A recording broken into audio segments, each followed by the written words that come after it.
Assalamu alaikum and welcome to another episode of Eyewitness. Today I'm joined by Matthew Kay and Jasper Kane, the directors of a documentary called Over the Wall. And it's a very interesting story and we're very thankful to them for joining us on the show. So guys, I'd like to begin by asking you, what exactly is this film about? Well, this film ultimately is about the character's journey. A football team from SOAS University in London, they head out into the Middle East, initially Egypt, and then go on to Palestine and Jordan. And it's a story about their characters and how they evolve and how they become changed and moved by the events they witness. How did you guys stumble onto this story? Because it sounds like a very interesting story. I'd been part of the team for 3 years as a student at SOAS, and a group of us had set up a project called Football Beyond Borders, which tried to use the universal power of football to engage with local communities and break down common cultural boundaries that exist. And this was the third trip that we were going to do, and the captain, Joseph Watfa, he wanted to take the team to the Middle East, particularly at this time, and to try and go to Palestine. And at that time I said, I think this really needs to be documented. So I got in contact with Matthew, who had studied film at Queen Mary University, and then we set about documenting it. What we witnessed, we would never have imagined quite what we'd have seen, and once we got back 5 months ago, we really felt that the story needed to be told and documented to the widest possible audience. Matthew, how did you get involved in this project? Well, as Jasper originally contacted me about it, telling me I was familiar with certain members of the team and knew about Football Beyond Borders, so it was a huge opportunity, and I was very excited about having this opportunity to go, especially with the diverse range of characters and their personalities, not only their appearance or their nationality, also their interests and religions. So I thought it'd be an amazing opportunity to get to film these people from one perspective, which is generally a British perspective, going out into the Middle East, where some of them have families, some of them have connections, others have studied the region.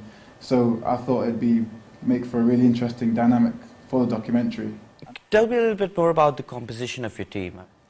I mean, the film really explores these different characters. It has 5 main characters, probably. 2 of the characters are British Lebanese. One, his parents originally come from Jamaica and Poland. Another, his parents come from Uganda. And the final one is from South America, from Uruguay. So a real range. And it's crucial to us that this is documented, and there's a lot of stereotypes about what Britain is or should be, and this is really a celebration of diverse communities and identities, and a celebration of young people taking a stand and trying to do something positive. So talk to me about the specific itinerary that you guys had, and did that change as you moved along? Well, we initially flew into Hurghada, and that was more of like a training camp sort of feel. So there was no matches. That was just concentrating on getting acclimatized for the team, and for me in particular, and Jasper was training as well. So it was for just capturing that whole dynamic and for training. Afterwards we went to Cairo, which was very intense for the team. There's lots of decisions that had to be made in terms of where the journey would go from there. It had originally been planned to go to Gaza, but things had been more up in the air, and decisions had to be made due to the bombing campaign on Gaza. And also people going into the West Bank, there was a certain philosophy that was going to be upheld, and it compromised certain aspects of people's character morally. What do you mean by a certain philosophy going to the West Bank? Well, in terms of going through Israel, the decision was made to get into the West Bank, to enter through Jerusalem, East Jerusalem, right. So across from West to East Jerusalem. And in order to get into Israel, we went to Eilat, and it all will be disclosed in the film. But just briefly, it wasn't thought wise to tell them that we were going to then aim to play in Palestine, which was our ultimate goal for the team and for the film. And so, because we weren't going to say this, we had to go under a guise and pretend that that wasn't our aim, to go into Palestine, and that compromised some people's moral obligations in terms of withholding the truth, right. Which is obviously very tricky. So that was hard for everyone. And so then we were in Cairo, and we made the journey into Israel, and then up through Israel, Okay. then to Palestine. So, who was making the sort of, like, I mean, obviously, I'd imagine the team is trying to make collective decisions, but was there at some point, especially as the filmmakers, that one of you felt you had to take a leadership role or sort of step in and say, well, all right then, I've heard everyone, this is how we're going to go about it? We tried to remain fairly hands-off. What we did do a lot of is have many interviews, individual interviews, once most of the team had gone to bed, when it was nice and quiet in the accommodation we were staying in, where we would pull certain individuals aside who were maybe contemplating things, or you could see already that it was affecting their decision-making process.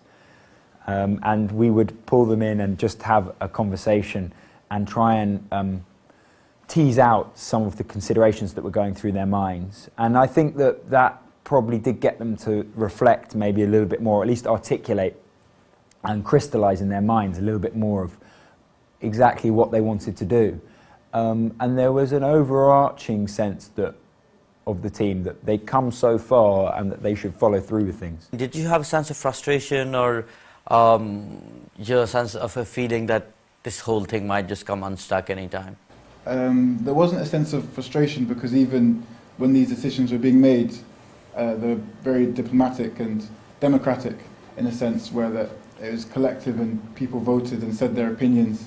And Joe, the captain, he actually said that with this tour his aim was to create the perfect society, and he wanted to have a peaceful, as in a sense that everyone would then be able to vocalise their opinions. So that whole process was fascinating to watch and to document. So I wouldn't say it's frustrating. It maybe would have been frustrating that certain things couldn't happen. Talk to us about like the distribution aspect of it now that you're back in London. So it's not quite completed yet. Okay.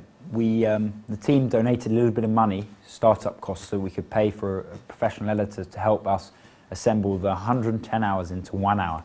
And they said their one aim was for it to be seen by the widest audience possible, potentially TV. So we're trying to make it into a 55-minute piece, just under an hour, so that it can be broadcastable. And we're in the last 2-3 weeks of production, and we're currently looking for more funds. The few people that have seen it we've had very positive feedback from them, and not only may have learned something and been educated by it, but also been inspired to try and then make a difference themselves. And friends of mine who haven't been to university, for example, have seen it and then regret not going, or see the amazing experience and want to know more about the issue, and have become politically engaged or engaged in debates about moral issues such as Palestine, for example.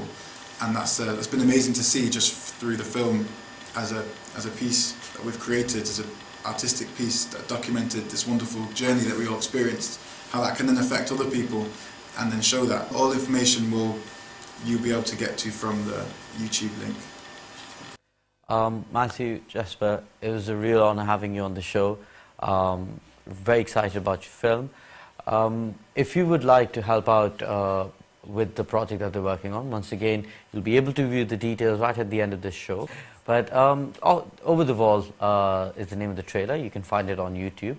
And over there you'll be able to find a link that can help you sponsor the film and help them complete it.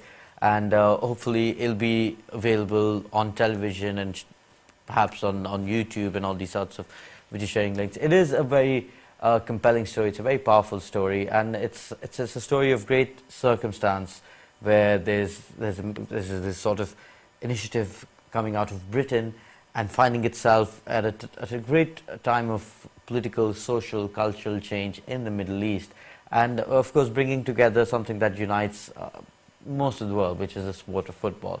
So looking forward to seeing it. Thank you so much for coming in on the show, and we hope to see you again soon.